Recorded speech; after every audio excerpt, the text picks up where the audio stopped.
So today, we're going to talk about a fast editing workflow in Adobe Premiere. We know what we have, let's hold on tight.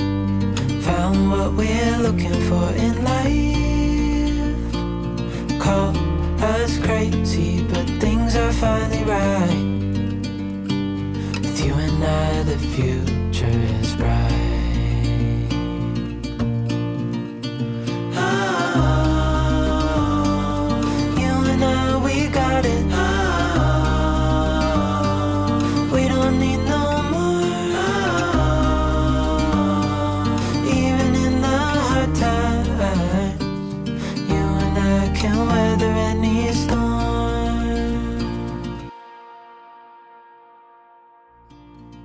So time is one of the most precious resources that we have available to us. And one of the major concerns whenever you're trying to save time in a task is loss of quality. So I want to talk a little bit about a workflow in Premiere that will allow you to build a foundation for your edit in a way that helps you retain quality while still speeding up your workflow and saving you some time. When I talk about focusing on building a foundation for your edit, I'm really talking about two steps.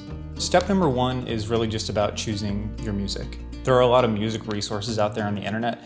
Two that I use all the time are MusicBed, which MusicBed offers you a lot of really high quality soundtracks. They're a little bit more expensive than some of the other options, but if you really need a high quality score to fit a specific mood, that's a good place to go. The music that I'm using in this video is from Epidemic Sound. This is not sponsored by them in any way, but I found that their pricing is most reasonable when you're looking at the quality of their library. So when you're searching for music online, I strongly recommend that you build some kind of a music folder repository on your computer. And this is just basically a folder where every time you hear a track that you like, you can just download it, pull it into that folder, and you're kind of building this personal library of tracks that you know are high quality. There are thousands of music options in some of these websites, and a lot of them may not appeal to you. A lot of them may not be appropriate for the project that you're working on. But what you can do is when you find one that you like that maybe doesn't work for your current project, you put it in that folder and then you can revisit it at a later date.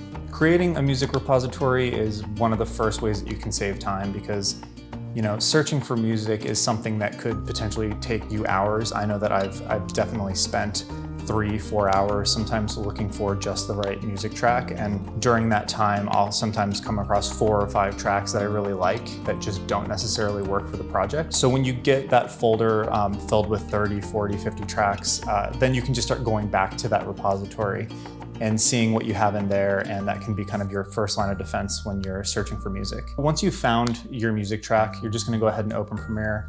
You're gonna pull that music track into Premiere, and you're just gonna go ahead and listen to it a few times. Become familiar with the way the track is put together. A lot of tracks are different running times. Some have a build at the end, some have multiple builds throughout. Figure out what it is that you need to accomplish with the music and what piece of the music you're using, or maybe you're using the entire thing. And go ahead and set an in and out point and trim that track or edit it in any way that you see fit. So once you know what part of the music you're gonna use, just pull that track down into the timeline.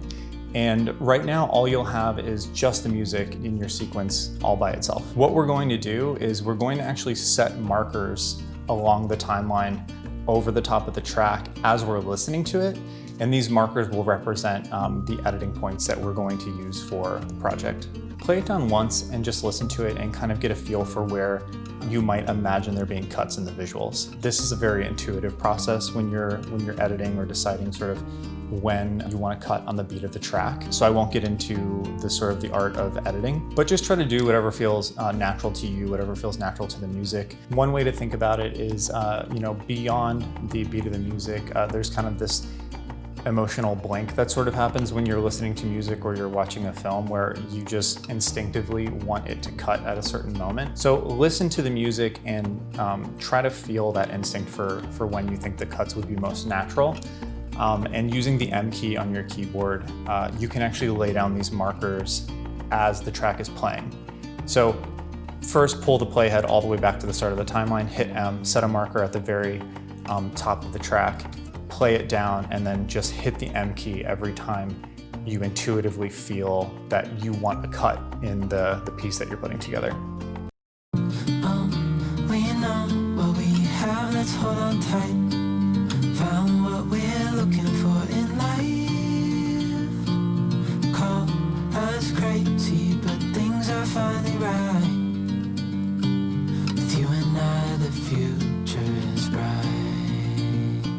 And that's basically it for step one. So going into step two, what you're gonna wanna do is pull in the footage that you shot for the project, just pull it into the bin in Premiere. For the sake of this example, I'm just gonna use some clips that I shot on a road trip earlier this year.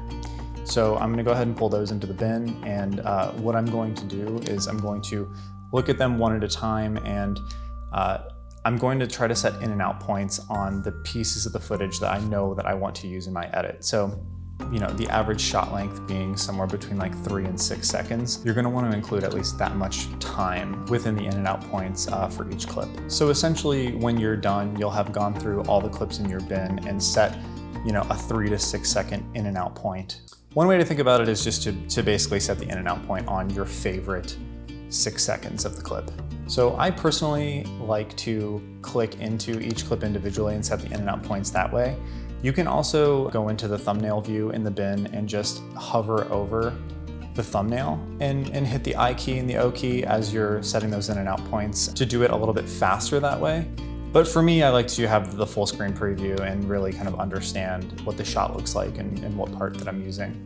So now that you have the in and out points set on all of your clips, what you're going to do is essentially we're going to use these clips to populate the timeline. So we're going to use a feature that is called automate to sequence. But the way that tool works is you essentially have to select the clips in the order that you want them to appear in the edit. So first you want to make sure that your playhead is at the very top of your edit because it's going to populate the timeline from the playhead forward. So then go back to your bin and just one at a time select the clips as you want them to appear in the edit. This is a fun time to experiment. I mean, what you can do is if you have a loose idea of the sequence of your edit, you can select the clips in that order. And then of course you can delete it and select the clips in a different order and sort of continue to iterate and regenerate it that way until it's something that you're happy with. So you're gonna select the clips drop down and go down to automate to sequence. And once that dialog box pops up, you're going to see ordering. Make sure that that is set to selection order. So that is basically what's telling Premiere, hey, populate the timeline based on the actual order that I'm selecting these clips in. You're going to want to make sure that clip duration is set to the in and out points of each clip. That way it's not just placing the clip on the timeline and playing it from the beginning. And then at the very bottom of the dialog box, you have these ignore options. I normally ignore audio because in the case of like a B-roll shoot, I'll probably add sound effects and that kind of thing after the fact.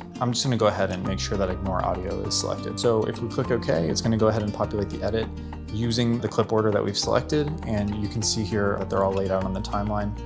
And if we play that down, you can see that they're in the order that we want, using the sections of the clips that we want. We know what we have, let's hold on tight. Found what we're looking for in life. Call us crazy, but things are finally right. And so just like that, you've got this really solid foundation for your edit that you've built. I find starting an edit this way is a really reliable process because it's kind of like something that you can lean on whenever you're starting a new project and you're looking at that blank timeline. It's just a process that I feel works, and it's an excellent starting point. So I hope you find this process for blocking out a quick edit in Premiere useful for your own projects, and hope you've learned something new. If you did, let me know in the comments below, and I'll see you guys in the next video.